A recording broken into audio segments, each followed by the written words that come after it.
మహారాష్ట్రలో చోటు చేసుకున్న విమాన ప్రమాద ఘటన ఇప్పుడు దేశవ్యాప్తంగా సంచలనంగా మారింది. అజిత్ పవార్ విమాన ప్రమాదం వెనక అసలు నిజాలేంటి? ఆఖరి నిమిషంలో కాక్పిట్లో పైలట్ల మధ్య జరిగిన సంభాషణ ఏంటి? ఇప్పుడు అందరి కళ్ళు ప్రమాద స్థలంలో లభ్యమైనటువంటి ఆ బ్లాక్ బాక్స్ పైనే ఉన్నాయి.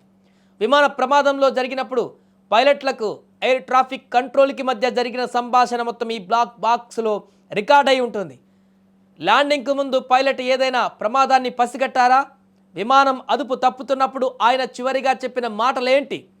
ఈ విషయాలు తెలిస్తేనే ఇది ప్రమాదమా లేక మరేదైనా కారణం ఉందా అనేది ఇప్పుడు స్పష్టత వచ్చేటువంటి అవకాశం ఉంది. బ్లాక్ బాక్స్లో కేవలం మాటలే కాదు, విమానం ఏ ఎత్తులో ఉంది, ఇంజన్ పనితీరు ఎలా ఉంది, మంటలు అంటుకోవడానికి ముందు లోపల ప్రెజర్ ఎలా ఉంది వంటి 1000కి పైగా సాంకేతిక అంశాలన్నీ కూడా నిక్షిప్తమై ఉంటాయి దాంట్లో. రన్వేపై విమానం దిగే క్రమంలో అసమతుల్యతకు దారితీసినటువంటి ఆ ఒక్క టెక్నికల్ ఫెయిల్యూర్ ఏంటో కూడా ఈ డేటా ద్వారా అధికారులు గుర్తించబోతున్నారు.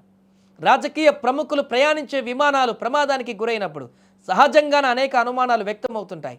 ఈ ప్రమాదంలో ఏవైనా బాహ్య శక్తుల ప్రమేయం ఉందా, లేదా విమానాన్ని కావాలని దారి మళ్లించారా? ఇలాంటి సంచలన విషయాలను కూడా బ్లాక్ బాక్స్ బయటపెట్టేటువంటి అవకాశం ఉంది. అందుకే డీజీసీఏ బృందం ఈ పరికరాన్ని అత్యంత జాగ్రత్తగా ల్యాబ్కు తరలించింది. ప్రస్తుతం ఈ బ్లాక్ బాక్స్ డేటాను విశ్లేషించే పనిలో నిపుణులు ఉన్నారు. మరో 24 గంటల్లో ప్రాథమిక నివేదిక వచ్చే అవకాశం ఉంది.